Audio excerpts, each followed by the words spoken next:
The Japanese Fairy Tale Series, numbers 11 through 16A and 16B. Published by Takajiro Hasegawa. Translated by Mrs. T.H. Kate James and Basil Hall Chamberlain. The Silly Jellyfish was illustrated by Gyokusho Kawabata. My Lord Bag o' Rice and Shipitaro were illustrated by Suzuki Kason. The Wooden Bowl was illustrated by Tosa Matabe. All other stories were illustrated by Kobayashi Eitaku, or are uncredited. Read by Number 1 Marmaduke Fan. The text of these stories is in the public domain. Japanese Fairy Tale Series, number 11, The Hare of Inaba. Now, there were once 81 brothers who were princes in the land. They were all jealous of one another, each one wishing to be king, to rule over the others, and over the whole kingdom. Besides this, each one wanted to marry the same princess. She was the princess of Yakami in Inaba. At last they made up their minds that they would go together to Inaba, and each one try to persuade the princess to marry him. Although 80 of these brothers were jealous of one another, yet they all agreed in hating and being unkind to the 81st, who was good and gentle, and did not like their rough, quarrelsome ways. When they set out upon their journey, they made the poor 81st brother walk behind them, and carry the bag, just as if he had been their servant, although he was their own brother, and as much a prince as any of them all. By and by, the 80 princes came to Kapeketa, and there they found a poor hare, with all its fur plucked out, lying down very sick and miserable. The 80 princes said to the hare, "We will tell you what you should do. Go and bathe in the sea-water, and then lie down on the slope of a high mountain, and let the wind blow upon you. That will soon make your fur grow, we promise you." So the poor hare believed them, and went and bathed in the sea, and afterwards lay down in the sun and the wind to dry.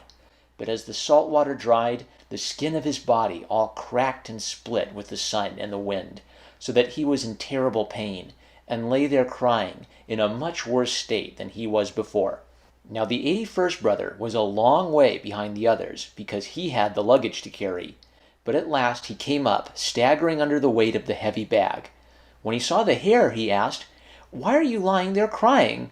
"Oh dear," said the hare, "just stop a moment and I will tell you all my story. I was in the island of Oki, and I wanted to cross over to this land. I didn't know how to get over, but at last I hit upon a plan. I said to the sea crocodiles, 'Let us count how many crocodiles there are in the sea, and how many hares there are in the land. And now to begin with the crocodiles. Come, every one of you, and be down in a row, across from this island to Kapeketa. Then I will step upon each one and count you as I run across. When I have finished counting you, we shall count the hares, and then we shall know whether there are most hares or most crocodiles.' The crocodiles came and lay down in a row. Then I stepped on them and counted them as I ran across, and was just going to jump on shore, when I laughed and said, 'You silly crocodiles, I don't care how many of you there are. I only wanted a bridge to get across by.' Oh, why did I boast until I was safe on dry land? For the last crocodile, the one which lay at the very end of the row, seized me and plucked off all my fur." "And serve you right, too, for being so tricky," said the 81st brother. "However, go on with your story." "As I was lying here crying," continued the hare, "the 80 princes who went by before you told me to bathe in salt water and lie down in the wind. I did as they told me, but I am 10 times worse than before, and my whole body is smarting and sore." Then the 81st brother said to the hare, "Go quickly now to the river, it is quite near. Wash yourself well with the fresh water. Then take the pollen of the sedges growing on the river bank, spread it about on the ground, and roll among it. If you do this, your skin will heal, and your fur will grow again."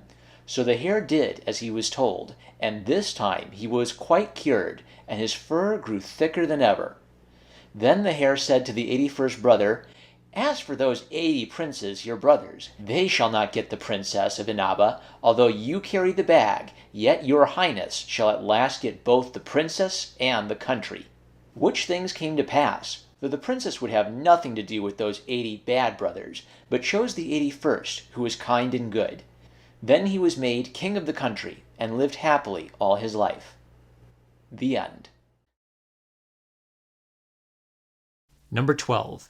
The Cub's Triumph. Once upon a time there lived in a forest a badger and a mother fox with one little cub. There were no other beasts in the wood because the hunters had killed them all with bows and arrows or by setting snares. The deer and the wild boar, the hares, the weasels and the stoats, even the bright little squirrels had been shot or had fallen into traps. At last, only the badger and the fox with her young one were left, and they were starving, for they dared not venture from their holes for fear of the traps. They did not know what to do or where to turn for food. At last the badger said, "I have thought of a plan. I will pretend to be dead. You must change yourself into a man and take me into the town and sell me. With the money you get for me, you must buy food and bring it into the forest. When I get a chance, I will run away and come back to you, and we will eat our dinner together. Mind you wait for me, and don't eat any of it until I come. Next week it will be your turn to be dead, and my turn to sell. Do you see?" The fox thought this plan would do very well, so as soon as the badger had laid down and pretended to be dead, she said to her little cub, "Be sure not to come out of the hole until I come back. Be very good and quiet, and I will soon bring you some nice dinner." Then she changed herself into a woodcutter, took the badger by the heels, and swung him over her shoulders, and trudged off into the town. There she sold the badger for a fair price, and with the money bought some fish, some tofu, and some vegetables. She then ran back to the forest as fast as she could, changed herself into a fox again, and crept into her hole to see if Little Cub was all right. Little Cub was there, safe enough, but very hungry, and wanted to begin upon the tofu at once. "No, no," said the mother fox. "Fair play's a jewel. We must wait for the badger." Soon the badger arrived, quite out of breath with running so fast. "I hope you haven't been eating any of the dinner," he panted. "I could not get away sooner. The man you sold me to brought his wife to look at me, and boasted how cheap he had bought me. You should have asked twice as much. At last they left me alone, and then I jumped up and ran away as fast as I could." The badger, the fox, and the cub now sat down to dinner, and had a fine feast, the badger taking care to get the best bits for himself. Some days later, when all the food was finished, and they had begun to get hungry again, the badger said to the fox, "Now 'tis your turn to die." So the fox pretended to be dead, and the badger changed himself into a hunter, shouldered the fox, and went off to the town, where he made a good bargain, and sold her for a nice little sum of money. You have seen already that the badger was greedy and selfish. What do you think he did now? He wished to have all the money and all the food it would buy for himself. So he whispered to the man who had bought the fox, "That fox is only pretending to be dead. Take care she doesn't run away." "We'll soon settle that," said the man, and he knocked the fox on the head with a big stick and killed her. The badger next laid out the money in buying all the nice things he could think of. He carried them off to the forest, and there ate them all up himself, without giving one bit to the poor little cub, who was all alone, crying for its mother, very sad and very hungry. Poor little motherless cub!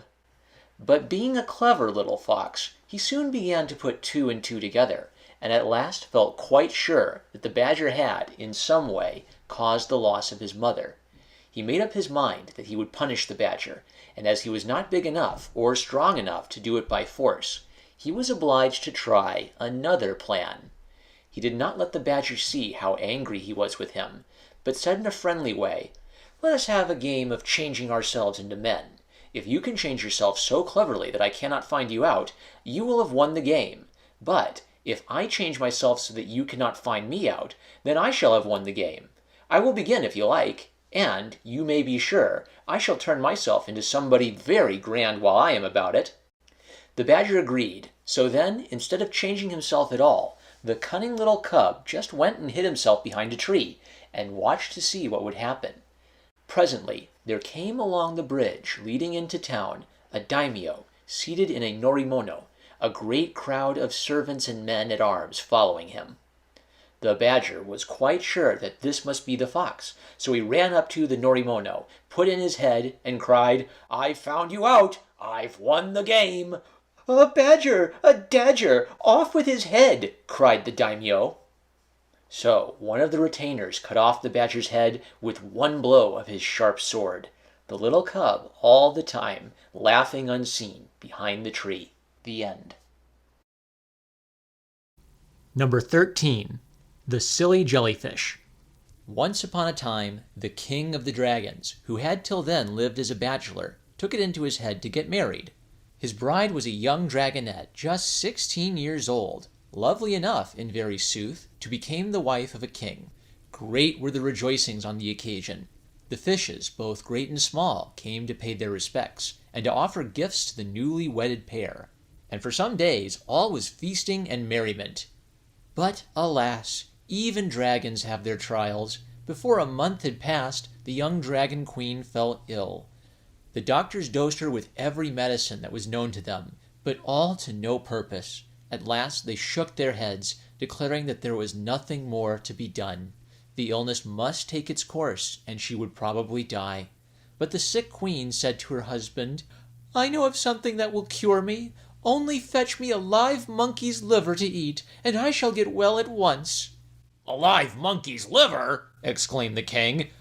"What are you thinking of, my dear? Why, you forget that we dragons live in the sea, while monkeys live far away from here, among the forest trees on land. A monkey's liver? Why, darling, you must be mad." Hereupon the young dragon queen burst into tears.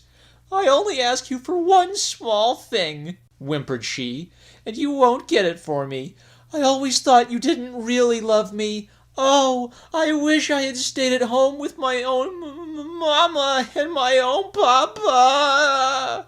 Here her voice choked with sobs, and she could say no more. Well, of course the Dragon King did not like to have it thought that he was unkind to his beautiful young wife, so he sent for his trusty servant the jellyfish, and said, "It is rather a difficult job, but what I want you to try to do is to swim across the land and persuade a live monkey to come here with you. In order to make the monkey willing to come, you can tell him how much nicer everything is here in Dragonland than away where he lives. But what I really want him for is to cut out his liver and use it as medicine for your young mistress, who, as you know, is dangerously ill." So the jellyfish went off on his strange errand. In those days he was just like any other fish, with eyes and fins and a tail. He even had little feet, which made him able to walk on the land as well as to swim in the water. It did not take him many hours to swim across to the country where the monkeys lived. And fortunately, there just happened to be a fine monkey skipping about among the branches of the trees near the place where the jellyfish landed. So the jellyfish said, "Mr. Monkey, I have come to tell you of a country far more beautiful than this. It lies beyond the waves and is called Dragonland. There is pleasant weather there all the year round. There is always plenty of ripe fruit on the trees, and there are none of those mischievous creatures called men. If you will come with me, I will take you there. Just get on my back." The monkey thought it would be fun to see a new country, so he leapt onto the jellyfish's back, and off they started across the water. But when they had gone about halfway, he began to fear that perhaps there might be some hidden danger. It seemed so odd to be fetched suddenly in that way by a stranger. So he said to the jellyfish, "What made you think of coming for me?" The jellyfish answered, "My master, the king of the dragons, wants you in order to cut out your liver and give it as medicine to his wife, the queen who is sick." "Oh, that's your little game, is it?" thought the monkey, but he kept his thoughts to himself, and only said, "Nothing could please me better than to be of service to their majesties, but it just so happens that I left my liver hanging to a branch of that big chestnut tree, which you found me skipping about on. A liver is a thing that weighs a good deal, so I generally take it out and play about without it during the daytime. We must go back for it." The jellyfish agreed that there was nothing else to be done under the circumstances, for, silly creature that he was, he did not see that the monkey was telling a story in order to avoid getting killed and having his liver used as medicine for the fanciful young dragon queen. When they reached the shore of Monkeyland again, the monkey bounded off the jellyfish's back and up to the topmost branch of the chestnut tree in less than no time. Then he said, "I do not see my liver here. Perhaps somebody has taken it away, but I will look for it. You, meantime, had better go back and tell your master what has happened. He might be anxious about you if you did not get home before dark." So the jellyfish started off a second time, and when he got home, he told the Dragon King everything just as it had happened. But the king flew into a passion with him for his stupidity and hallooed to his officers, saying, "Away with this fellow! Take him and beat him to a jelly! Don't let a single bone remain unbroken in his body!" So the officers seized him and beat him, as the king had commanded. That is the reason why, to this very day, jellyfishes have no bones, but are nothing more than a mass of pulp. As for the Dragon Queen, when she found out she could not have the monkey's liver, why, she made up her mind that the only thing to do was to get well without it. The end. Number 14. The Princes Fireflash and Firefade, also known as the Ho'ori Hoderi myth. His Highness Fireflash was a prince who was fond of fishing, and so great was his luck that big fishes and little fishes and all kinds of fishes came to his line. His younger brother, Prince Firefade, was fond of hunting, and all his luck was on the hills and in the woods, where he caught birds and beasts of every kind. One day, Prince Firefade said to his elder brother, Prince Fireflash, "Let us change. You go and hunt instead of me, and I will try my luck at fishing, if you will lend me your line and hook." Prince Fireflash did not care much to change, and at first said no, but his brother kept on teasing him about it, until at last he said, "Very well then, let us change." Then Prince Firefade tried his luck at fishing, but not a single fish did he catch, and, what was worse, he lost his brother's fish hook in the sea. Prince Fireflash asked him for the hook, saying, "Hunting is one thing, fishing is another. Let us go back to our own ways." Then said Prince Firefade, "I did not catch a single fish with your hook, and at last I lost it in the sea." But Prince Fireflash said, "I must and shall have my fish hook." So the younger brother broke his longsword that was girded on him, and, of the pieces, made 500 fish hooks, and begged Prince Fireflash to take them. But he would not. Then Prince Firefade made 1,000 fish hooks, and said, "Please take them instead of the one which I lost." But the elder brother said, "No, I must have my own hook, and I will not take any other." Then Prince Firefade was very sorry, and sat down by the seashore, crying bitterly.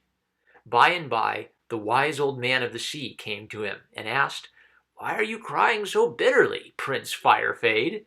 Firefade told him all the story of the lost fish hook, and how that his brother was angry, still saying that he must have that very same hook and no other. Then the wise old man of the sea built a stout little boat, and made Prince Firefade sit in it. Having pushed it a little from the land, he said, "Now go on for some time in the boat. It will be very pleasant, for the sea is calm. Soon you will come to a palace built like fishes' scales. This is the palace of the Sea King. When you reach the gate, you will see a fine cassia tree growing above the well by the side of the gate. If you will sit on the top of that tree, the Sea King's daughter will see you and tell you what to do." So Prince Firefade did as he was told, and everything came to pass just as the wise old man of the sea had told him. As soon as he was come to the Sea King's palace, he made haste and climbed up into the cassia tree, and sat there. Then came the maidens of the Princess Pearl, the Sea King's daughter, carrying golden water pots. They were just going to draw water, when they saw a flood of light upon the well. They looked up, and there in the cassia tree was a beautiful young man. Prince Firefade saw the maidens, and asked for some water. The maidens drew some, and put it in a golden cup, and gave him to drink. Without tasting the water, the prince took the jewel that hung at his neck, put it between his lips, and let it drop into the golden cup. It stuck to the cup, so that the maidens could not take it off. So they brought the cup with the jewel on it to the Princess Pearl. When she saw the jewel, the princess asked her maidens, "Is there anyone inside the gate?" So the maidens answered, "There is someone sitting on top of the cassia tree above our well. It is a beautiful young man, more beautiful even than our king. He asked for water, and we gave him some." But without drinking it, he dropped this jewel from his lips into the cup, and we have brought it to you." Then Princess Pearl, thinking this very strange, went out to look. She was delighted at the sight, but not giving the prince time to take more than one little peep at her, she ran to tell her father, saying, "Father, there is a beautiful person at our gate." Then the Sea King himself went out to look. When he saw the young man on the top of the tree, he knew that it must be Prince Firefade. He made him come down and led him into the palace, where he seated him upon a throne made of sea asses' skins and silk rugs, 8 layers of each. Then a great feast was spread, and everyone was so kind to Prince Firefade that the end of it was he married Princess Pearl and lived in that land for 3 years. Now, one night, when the 3 years had almost passed, Prince Firefade thought of his home and what had happened there, and heaved one deep sigh. Princess Pearl was grieved and told her father, saying, "We have been so happy these 3 years, and he never sighed before, but last night he heaved one deep sigh. What can the meaning of it be?" So the Sea King asked the prince to tell him what ailed him, and also what had been the reason of his coming to that land. Then Prince Firefade told the Sea King all the story of the lost fishhook and how his elder brother had behaved. The Sea King at once called together all the fishes of the sea, great and small, and asked, "Has any fish taken this fishhook?" So all the fishes said, "The Tai has been complaining of something sticking in his throat and hurting him when he eats, so perhaps he has taken the hook." So they made the Tai open his mouth and looked in his throat, and there, sure enough, was the fishhook. Then the hook was washed and given to Prince Firefade. The Sea King also gave him 2 jewels. One was called the Tide-Flowing Jewel, and the other was called the Tide-Ebbing Jewel. And he said to the prince, "Go home now to your own land, and take back the fishhook to your brother. In this way you shall plague him. If he plants rice fields in the upland, make you your rice fields in the valley. And if he makes rice fields in the valley, do you make your rice fields in the upland. I will rule the water, so that it may do good to you, but harm to him. If Prince Fireflash should be angry with you for this, and try to kill you, then put out the Tide-Flowing Jewel, and the tide will come up to drown him. But if he is sorry and asks pardon, then put out the Tide-Ebbing Jewel, and the tide will go back and let him live." Then the Sea King called all the crocodiles and said, "His Highness, Prince Firefade, is going to the upper world. Which of you will take him there quickly and bring me back word?" And one crocodile, a fathom long, answered, "I will take him to the upper world and come back in a day." "Do so then," said the Sea King, "and be sure that you do not frighten him as you are crossing the middle of the sea." He then seated the prince upon the crocodile's head and saw him off. The crocodile brought him safe home in one day, as he had promised. When the crocodile was going to start back again, Prince Firefade untied the dirk from his own belt, and setting it on the creature's neck, sent him away. Then Prince Firefade gave the fishhook to his elder brother, and in all things did as the Sea King had told him to do. So from that time, Prince Fireflash became poor, and came with great fury to kill his brother. But, just in time, Prince Firefade pulled forth the Tide-Flowing Jewel to drown him. When he found himself in such danger, Prince Fireflash said he was sorry. So his brother put forth the Tide-Ebbing Jewel to save him. When he had been plagued in this way for a long time, he bowed his head, saying, "From this time forth I submit to you, my younger brother. I will be your guard by day and by night, and in all things serve you." His struggles in the water, when he thought he was drowning, are shown at the Emperor's court, even to this very day. The end. Number 15. My Lord Bag o' Rice, or Tawara Toda. Once upon a time, there was a brave warrior called My Lord Bag o' Rice, who spent all his time in waging war against the king's enemies. One day, when he had sallied forth to seek adventures, he came to an immensely long bridge spanning a river just at the place where it flowed out of a fine lake. When he set foot on this bridge, he saw that a serpent 20 feet long was lying there, basking in the sun, in such a way that he could not cross the bridge without treading on it. Most men would have taken to their heels at so frightful a sight, but my Lord Bag o' Rice was not to be daunted. He simply walked right ahead, squash, scrunch, over the serpent's body. Instantly, the serpent turned into a tiny dwarf, who, humbly bowing the knee and knocking the planks of the bridge 3 times with his head in token of respect, said, "My lord, you are a man, you are. For many a weary day have I lain here, waiting for one who should avenge me on my enemy, but all who saw me were cowards and ran away. You will avenge me, will you not? I live at the bottom of this lake, and my enemy is a centipede who dwells at the top of yonder mountain. Come along with me, I beseech you. If you help me not, I am undone." The warrior was delighted at having found such an adventure as this. He willingly followed the dwarf to his summer house beneath the waters of the lake. It was all curiously built of coral and metal sprays in the shape of seaweed and other water plants, with freshwater crabs as big as men, and water monkeys and newts and tadpoles as servants and bodyguards. When they had rested a while, dinner was brought in on trays shaped like the leaves of water lilies. The dishes were watercress leaves, not real ones, but much more beautiful than real ones, for they were of water-green porcelain with a shimmer of gold, and the chopsticks were of beautiful petrified wood like black ivory. As for the wine in the cups, it looked like water, but as it tasted all right, what did its look signify? Well, there they were, feasting and singing, and the dwarf had just pledged the warrior in a goblet of hot steaming wine, when thud, thud, thud, like the tramp of an army, the fearful monster of whom the dwarf had spoken was heard approaching.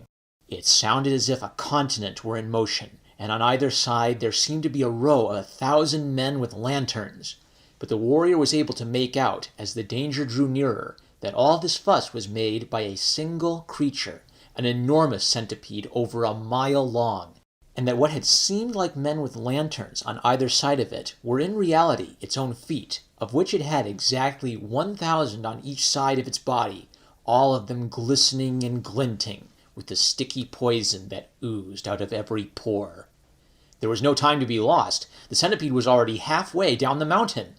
So the warrior snatched up his bow, a bow so big and heavy that it would have taken 5 ordinary men to pull it, fitted an arrow into the bow notch, and let fly. He was not one ever to miss his aim. The arrow struck right in the middle of the monster's forehead.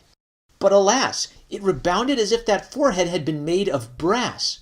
A second time did the warrior take his bow and shoot. A second time did the arrow strike and rebound. And now the dreadful creature was down to the water's edge, and would soon pollute the lake with its filthy poison.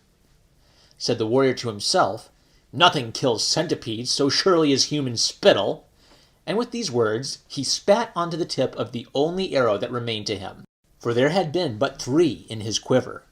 This time again, the arrow hit the centipede right in the middle of its forehead, but instead of rebounding, it went right in and came out again at the back of the creature's head, so that the centipede fell down dead, shaking the whole countryside like an earthquake, and the poisonous light on its 2,000 feet darkening to a dull glare, like that of the twilight of a stormy day.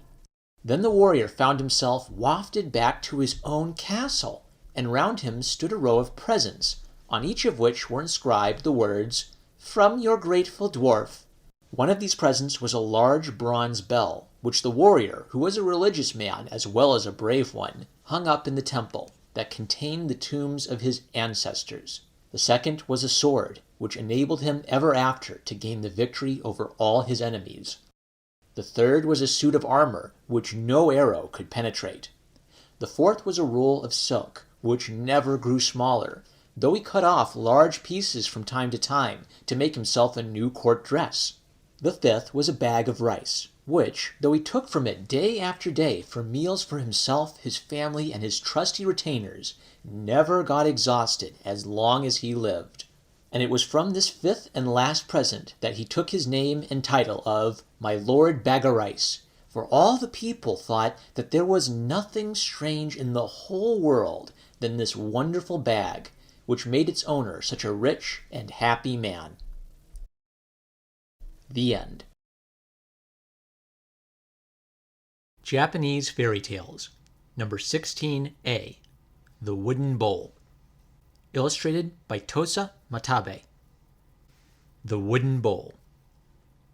Once upon a time, there lived an old couple who had seen better days. Formerly, they had been well-to-do, but misfortune came upon them through no fault of their own, and in their old age they had become so poor that they were only just able to earn their daily bread. One joy, however, remained to them. This was their only child, a good and gentle maiden of such wonderful beauty that, in all that land, she had no equal.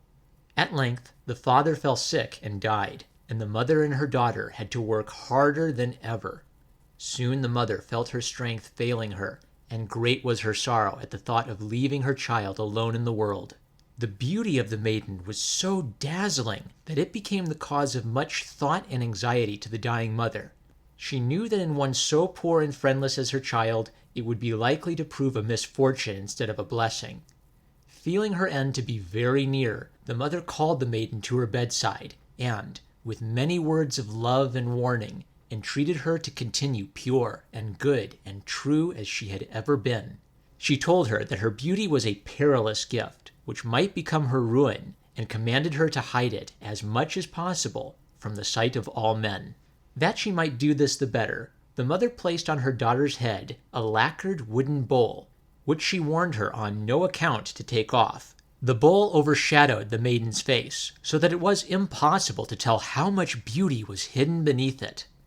After her mother's death, the poor child was indeed forlorn, but she had a brave heart, and at once set about earning her living by hard work in the fields. As she was never seen without the wooden bowl, which indeed appeared a very funny headdress, she soon began to be talked about, and was known in all the country round as the maid with the bowl on her head. Proud and bad people scorned and laughed at her, and the idle young men of the village made fun of her, trying to peep under the bowl, and even to pull it off her head. But it seemed firmly fixed, and none of them succeeded in taking it off, or in getting more than a glimpse of the beautiful face beneath. The poor girl bore all this rude usage patiently, was always diligent at her work, and when evening came, crept quietly to her lonely home. Now one day, when she was at work in the harvest field of a rich farmer who owned most of the land in that part, the master himself drew near. He was struck by the gentle and modest behavior of the young girl, and by her quickness and diligence at her work. Having watched her all that day, he was so much pleased with her that he kept her in work until the end of harvest. After that, winter having now come on, he took her into his own house to wait upon his wife, who had long been sick and seldom left her bed. Now the poor orphan had a happy home once more, for both the farmer and his wife were very kind to her. As they had no daughter of their own, she became more like the child of the house than a hired servant. And indeed, no child could have made a gentler or more tender nurse to a sick mother than did this little maid to her mistress. After some time, the master's eldest son came home on a visit to his father and mother. He had been living in Kyoto, the rich and gay city of the Mikado, where he had studied and learned much. Wearied with feasting and pleasure, he was glad to come back for a little while to the quiet home of his childhood. But week after week passed, and, to the surprise of his friends, he showed no desire to return to the more stirring life of the town. The truth is that no sooner had he set eyes on the maid with the bowl on her head than he was filled with curiosity to know all about her. He asked who and what she was, and why she was always seen with such a curious and unbecoming headdress. He was touched by her sad story, but could not help laughing at her old fancy of wearing the bowl on her head. But as he saw day by day her goodness and gentle manners, he laughed no more. And one day, having managed to take a sly peep under the bowl, he saw enough of her beauty to make him fall deeply in love with her. From that moment he vowed that none other than the maid with the bowl should be his wife. His relations, however, would not hear the match. No doubt the girl was all very well in her way, they said, but after all she was only a servant, and no fit mate for the son of the house. They had always said she was being made too much of, and would one day or another turn against her benefactors. Now their words were coming true, and besides, why did she persist in wearing that ridiculous thing on her head? Doubtless to get a reputation for beauty, which most likely she did not possess. Indeed, they were almost certain that she was quite plain-looking. The two old maiden aunts of the young man were especially bitter, and never lost an opportunity of repeating the hard and unkind things which were said about the poor orphan. Her mistress even, who had been so good to her, now seemed to turn against her, and she had no friend left except her master, who would really have been pleased to welcome her as a daughter, but did not dare to say as much. The young man, however, remained firm to his purpose. As for all the stories which they brought him, he gave his aunts to understand that he considered them little better than a pack of ill-natured inventions. At last, seeing him so steadfast in his determination, and that their opposition only made him the more obstinate, they were fain to give in, though with a bad grace. A difficulty now arose where it was least to have been expected. The poor little maid with the bowl on her head upset all their calculations by gratefully but firmly refusing the hand of her master's son, and no persuasion on his part could induce her to change her mind. Great was the astonishment and anger of the relations. That they should be made fools of in this way was beyond all bearing. What did the ungrateful young minx expect, that her master's son wasn't good enough for her? Little did they know her true and loyal heart. She loved him dearly, but she would not bring discord and strife into the home which had sheltered her in her poverty, for she had marked the cold looks of her mistress, and very well understood what they meant. Rather than bring trouble into that happy home, she would leave it at once and forever. She told no one, and shed many bitter tears in secret, yet she remained true to her purpose. Then, that night, when she had cried herself to sleep, her mother appeared to her in a dream, and told her that she might, without scruple, yield to the prayers of her lover, and to the wishes of her own heart. She woke up full of joy, and, when the young man once more entreated her, she answered yes, with all her heart. "We told you so," said the mother and the aunts, but the young man was too happy to mind them. So the wedding day was fixed, and the grandest preparations were made for the feast. Some unpleasant remarks were doubtless to be heard about the beggar maid and her wooden bowl, but the young man took no notice of them, and only congratulated himself upon his good fortune. Now when the wedding day had at last come, and all the company were assembled and ready to assist at the ceremony, it seemed high time that the bowl should be removed from the head of the bride. She tried to take it off, but found, to her dismay, that it stuck fast, nor could her utmost efforts even succeed in moving it. And when some of the relations persisted in trying to pull the bowl off, it uttered loud cries and groans as of pain. The bridegroom comforted and consoled the maiden, and insisted that they should go on with the ceremony without more ado. And now came the moment when the wine cups were brought in, and the bride and bridegroom must drink together the 3 times 3, in token that they were now become man and wife. Hardly had the bride put her lips to the sake cup, when the wooden bowl burst with a loud noise, and fell in 1,000 pieces upon the floor, and with the bowl fell a shower of precious stones, pearls and diamonds, rubies and emeralds, which had been hidden beneath it, besides gold and silver in abundance, which now became the marriage portion of the maiden. But what astonished the wedding guests more even than this vast treasure was the wonderful beauty of the bride, made fully known for the first time to her husband and to all the world. Never was there such a merry wedding, such a proud and happy bridegroom, or such a lovely bride. The end. Japanese Fairy Tales, number 16b. The Wonderful Tea Kettle. A long time ago, at the temple of Morinji in the province of Kotsuke, there lived an old priest. This old priest was very fond of the ceremonial preparing and drinking of tea, known as Cha-no-yu. Indeed, it was his chief interest and pleasure in life to conduct this ceremony. One day he chanced to find in a second-hand shop a very nice-looking old tea kettle, which he bought and took home with him, highly pleased by its fine shape and artistic appearance. Next day he brought out his new purchase and sat for a long time, turning it round on this side and on that, and admiring it. "You are a regular beauty, that's what you are," he said. "I shall invite all my friends to the Chon A Yu, and how astonished they will be at finding such an exquisite kettle as this." He placed his treasure on the top of a box where he could see it to the best advantage, and sat admiring it and planning how he should invite his guests. After a while he became drowsy and began to nod, and at last fell forward, his head on his desk, fast asleep. Then a wonderful transformation took place. The tea kettle began to move. From its spout appeared a hairy head. At the other side out came a fine bushy tail. Next, 4 feet made themselves visible, while fine fur seemed gradually to cover the surface of the kettle. At last, jumping off the box, it began capering about the room for all the world just like a badger. 3 young novices who were at study in the next room heard the noise, and, when one of them peeped through the sliding doors, what was his astonishment to see the tea kettle on 4 feet dancing up and down the room. He cried out, "Oh, what a horrible thing! The tea kettle is changed into a badger!"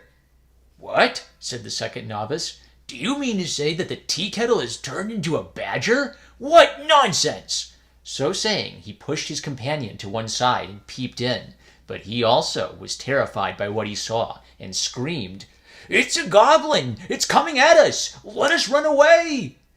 The third novice was not so easily frightened. "Come, this is rather fun," said he. "How the creature does jump, to be sure! I will rouse the master and let him see too." So he went into the room and shook the priest, saying, "Wake, master, wake! A strange thing has happened." "What's the matter?" said the old man, drowsily rubbing his eyes. "What a noisy fellow!" "Anyone would be noisy when such a strange thing as this is going on. Only look, master, your tea kettle has got feet and is running about." What? What's that you say?" asked the priest again. "The kettle got feet? What's this? Let me see." But by the time the old man was thoroughly roused, the tea kettle had turned into its ordinary shape and stood quietly on its box again. "What foolish young fellows you are," said the priest. "There stands a kettle on top of a box. Surely there is nothing very strange in that. No, I have heard of the rolling pin that grew a pair of wings and flew away. But, long as I have lived, never have I heard before of a tea kettle walking about on its own feet. You will never make me believe that." But for all that, the priest was a little uneasy in his mind, and kept thinking of the incident all that day. When evening came, and he was alone in his room, he took down the kettle, filled it with water, and set it upon the embers to boil, intending to make some tea. But as soon as the water began to boil, "Hot! Hot!" cried the kettle, and jumped off the fire. "Help! Help!" cried the priest, terrified out of his wits. But when the novices rushed to his help, the kettle at once resumed its natural form. So one of them, seizing a stick, cried, "We'll soon find out whether it's alive or not," and began beating it with might and main. There was evidently no life in the thing, and only a metallic clang, clang responded to his lusty blows. Then the old priest heartily repented having bought the mischievous tea kettle, and was debating in his own mind how he should get rid of it, when who should drop in but the tinker. "Here's the very man," thought the priest. A bargain was soon struck. The tinker bought the tea kettle for a few coppers and carried it home, well pleased with his purchase. Before going to bed, he took another look at it, and found it still better than he had at first thought, so he went to sleep that night in the best of spirits. In the midst of a pleasant dream, the tinker suddenly started up, thinking he heard somebody moving in the room, but when he opened his eyes and looked about, he could see nobody. "It was only a dream, I suppose," said he to himself, as he turned over and went to sleep again. But he was disturbed once more by someone calling, "Tinker! Tinker! Get up! Get up!" This time he sprang up, wide awake, and lo and behold, there was the tea kettle with the head, tail, feet, and fur of a badger strutting up and down the room. "Goblin! Goblin!" shrieked the tinker, but the tea kettle laughed and said, "Don't be frightened, my dear tinker. I am not a goblin, only a wonderful tea kettle. My name is Bumbuku Chagama, and I will bring good luck to anyone who treats me well. But, of course, I don't like to be set on the fire and then beaten with sticks, as happened to me up at the temple yesterday." "How can I please you, then?" asked the tinker. "Shall I keep you in a box?" "Oh, no, no," answered the tea kettle. "I like nice sweet things to eat, and sometimes a little wine to drink, just like yourself. Will you keep me in your house and feed me? And, as I would not be a burden upon you, I will work for you in any way you like." To this the tinker agreed. Next morning he provided a good feast for Bumbuku, who then spoke, "I certainly am a wonderful and accomplished tea kettle, and my advice is that you take me round the country as a show, with accompaniments of singing and music." The tinker, thinking well of this advice, at once started a show, which named the Bumbuku Chagama. The lucky tea kettle at once made the affair a success, for not only did he walk about on 4 legs, but he danced the tightrope and went through all kinds of acrobatic performances, ending by making a profound bow to the spectators and begging for their future patronage. The fame of these performances soon spread abroad, and the theater was filled daily to overflowing, until at length even the princes of the land sent to order the tinker and his kettle to come to them, and the show would take place to the great delight of the princesses and ladies of the court. At last the tinker grew so rich that he retired from business, and wishing his faithful kettle also to be at rest, he took it back, together with a large share of his wealth, to the temple of Morinji, where it was laid up as a precious treasure, and some say even worshipped as a saint. The end. If you enjoyed this audio recording, you can support this channel by liking this video, commenting your thoughts, and subscribing and clicking the bell to receive notifications of future videos. Thank you for listening.